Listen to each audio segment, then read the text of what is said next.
Good morning, good morning, good morning. My name is Mighty Stream. I'm going to do your July the 17th spiritual principle a day in a meditation.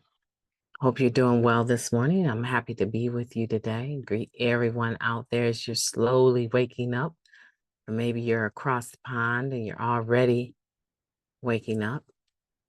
And for those of you in certain countries where there is unrest, civil unrest, I am praying for you, especially your recovery, the ability to not succumb to fear and stay clean regardless. Die clean if necessary, right? So, and I know for some of you, it's just that serious. Every day is a struggle.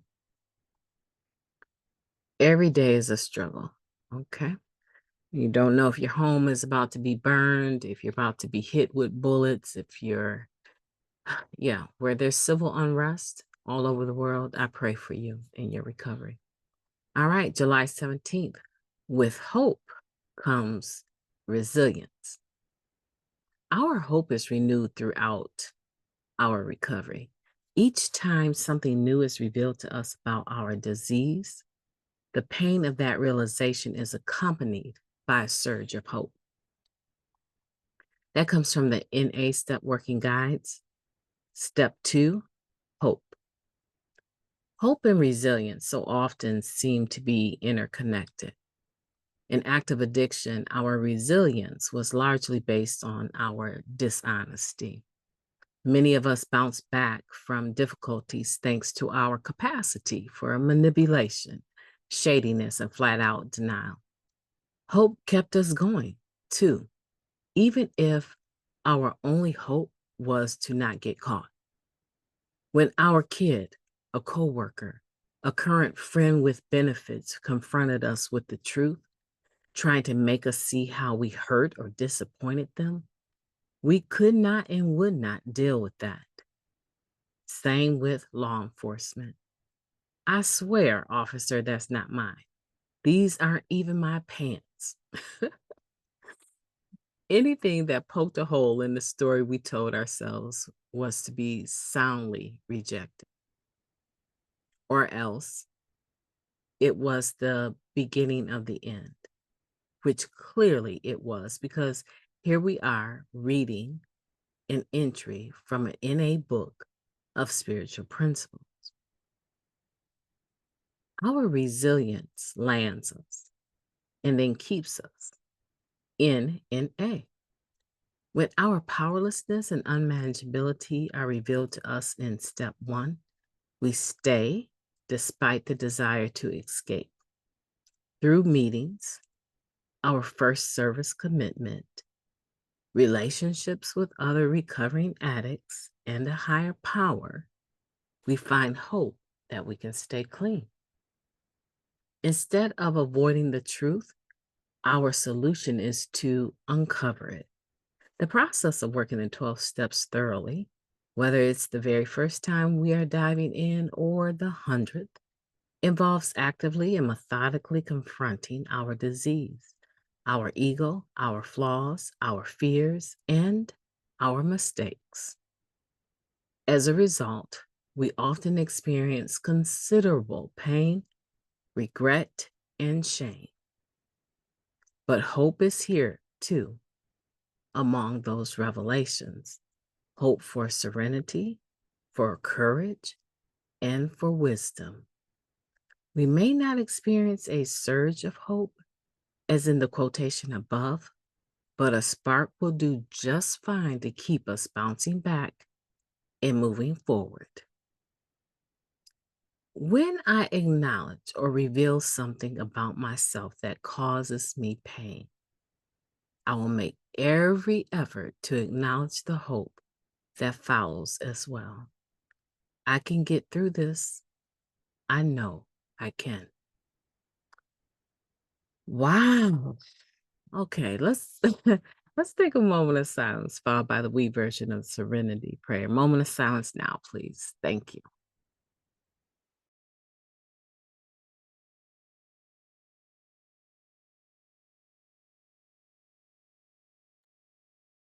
Thank you.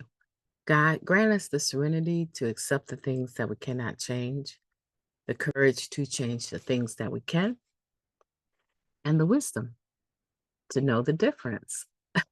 This is a powerful meditation. This is not just any meditation. This is just sweet. And there's a sweetness about the way this is written. This is just sweet. Hope, with hope comes resilience. And it talks about how in our active addiction, we had a form of hope. I just want to put it like that. In our active addiction, we had a form of hope. And that hope was really contingent on our giftedness in being slick, right?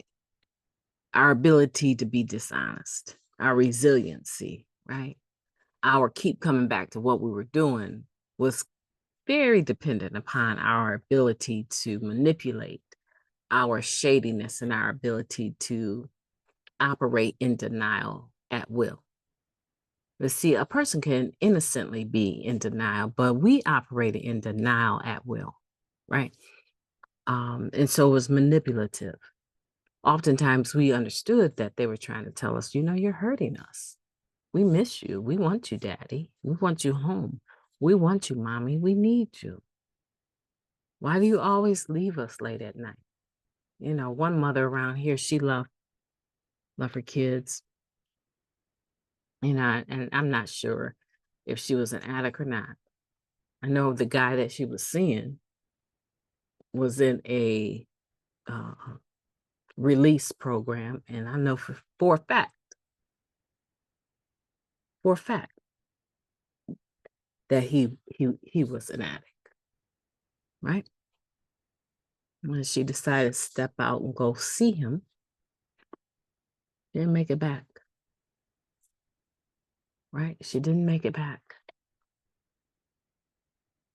So sometimes we're faced with, mommy, when are you coming home? Daddy, when are you coming home? Or sometimes we're faced with people who just don't want to be bothered with us anymore. Like, how many times are you going to scare us to death? How many times does it take for you to overdose and somebody use Narcan on you? How many times do we have to come to the hospital for you? Like, you're killing us. We're scared all the time that we're going to get the word that you're dead, that you overdosed, right? And so sometimes we'll hear that and choose to not respond. And we know we're hurting people we love.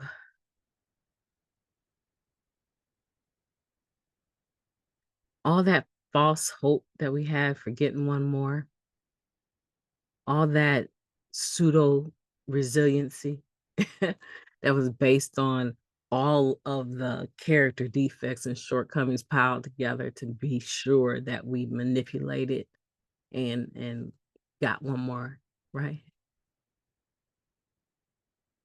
Reinforcing our drug use. That's not the case anymore.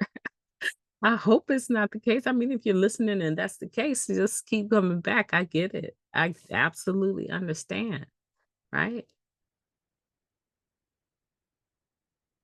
But hopefully we have the gift of desperation and we're not there anymore. But if we are, just keep coming back. At least keep doing that. Try not to use in between.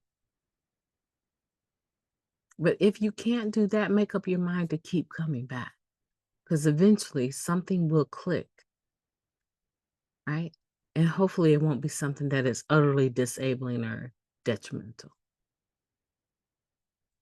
But most of us here, we know that we can't operate the way that we used to. Kind of comical here, right? Trying to lie to the law enforcement. I swear, officer, that's not mine. These aren't even my pants. Okay. Because we always seem to think that we can do it better. We can get high and actually not lose everything again. We can use our personality to work ourselves out of a situation. And when you get here, you find that that's not where your hope is. That's not, because if we depend on what got us here, come on now, someone please type me a red heart in the comments below if you're feeling this, because no, our best thinking got us here, and I'm gonna try to use that in the program. No, our hope today is different. Our hope today lies within the spiritual principles of this program we're in called MA. And once we open the door to that, the book to that, there are so many pages in our life that are hopeful and resilient, that have love and that have faith, that are joyful to be read. So many pages in this book of living for us to enjoy, and so many different ways to apply our assets instead of our liabilities. Yeah, today we don't have to rely on character defects. We can use character assets, and we can use our character assets for our upcomings, not our character defects for our shortcomings. Write that down, because that's original. We can use our character assets for our upcomings, not our character defects for our shortcomings. That's a powerful statement.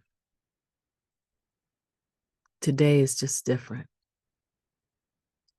We're resilient today as a result of the hope that we have.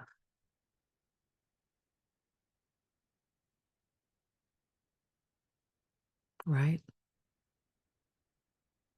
Not the dope that we want. The hope that we have is something that is truly a gift, and I'm so grateful that today, when I'm having a conversation with someone, they tell me the truth about myself.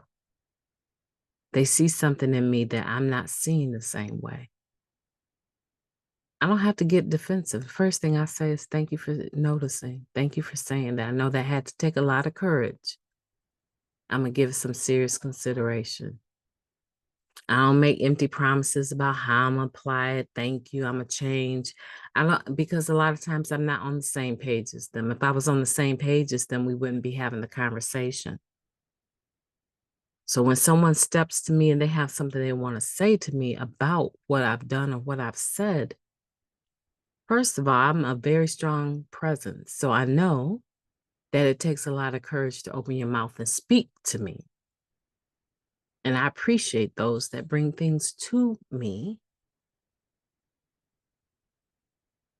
instead of gossiping about me, right? Because things have a way of just making its way back. And a lot of times, because people don't want to acknowledge that they participated in the gossip about you, they'll throw it off and let you know exactly who said what. Right? So when someone comes to us and they say, you know, you need to do some of that work, that stuff that you're doing in the meeting, you know, that many fifth step you taking in the meeting, it's very clear that you haven't even talked to your sponsor by the way that you're sharing, right? You might want to start, you know, during this process of loss that you're going through, you might want to start staying in touch with your sponsor. It doesn't seem like you're really in touch with your sponsor. Right? You in a meeting, you talking about you don't have nobody to talk to. I would assume that you're saying you also don't have a sponsor to talk to, right? People tell you a lot when they share. So if someone comes to you and just says something like that, you know what? You're right. Or you know what? Thank you for bringing that to my attention. I didn't realize I was coming across like that. I actually talked to my sponsor, you know, frequently, if that's the truth. Don't lie just because you're uncomfortable. But we really have become more like friends. We really don't even talk about the stuff that's bugging me anymore, right? In the scope of the 12 steps. Thank you.